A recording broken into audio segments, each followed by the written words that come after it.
नीरज कमला के घर कई दिनों से जा रहा था। वो कमला भाभी को पटाना चाहता था क्योंकि कमला बहुत खूबसूरत थी। उसका गदराया बदन, पतली कमर, तीखे नैन। नीरज कुछ भी करके उसे पटाकर वह सब कर लेना चाहता था। अगले दिन जब नीरज कमला के घर गया, दरवाज़ा बजाते ही कमला ने दरवाज़ा खोल दिया, मानो आज वह नीरज का ही इंतज़ार कर रही हो। आज कमला काफ़ी तैयार भी लग रही थी, मानो वो कहीं जा रही हो। कमला को देखते ही नीरज के होश उड़ गए। नीरज ने कहा, भाभी आज क्या मेरी जान ही निकाल लोगी? कमला ने कहा, नीरज तुम मुझे भाभी मत बोला करो, मेरा नाम कमला है। आज कमला ने रोमांटिक मूड में बोला। इतना सुनकर नीरज ने कमला को गोद में उठा लिया और कहा, ओके कमला जी, अब ठीक है। कमला हंसते हुए बोली, हाँ अब ठीक है। कमला ने नीरज को बताया कि मेरा पति रात वाला सुख नहीं देता है, क्या तुम मुझे खुश कर सकते हो? नीरज ने कहा, कमला मैं कब से तुम्हारे पीछे पड़ा हूँ कि कब तुम मुझे मौका दो एक बार खुश करने का।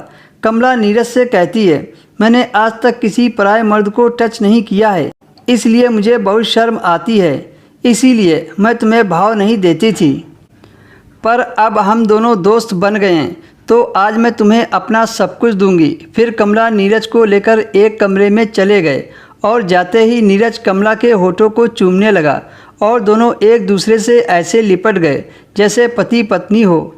फिर नीरज ने कमला के सारे कपड़े खोल दिए और खुद अपने कपड़े उतारकर कमला के ऊपर लेट गया।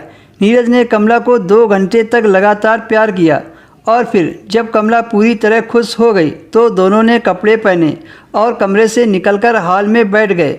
कमला किचन से चाय बनाकर लाई और दोनों ने बैठकर चाय पी। नीरज कमला के घर शाम तक बना रहा। जब कमला के पति के आने का समय हुआ तो नीरज कमला के घर से जाने लगा, पर कमला आज उसे जाने नहीं देना चाहती थी। कल फिर आऊँगा ऐसा कहकर नीरज अपने घर चला गया।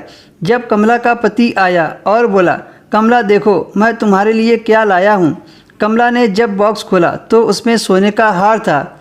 उसके पति ने कहा, इसीलिए मैं इतना मेहनत करता था और तुम्हें बहुत कम ही समय दे पाता था। सोने का हार देखते ही कमला के आंसू निकलने लगे। आज उसे अपनी गलती का बहुत पछतावा हो रहा था। उस दिन के बाद कमला कभी नीरज से नहीं मिली।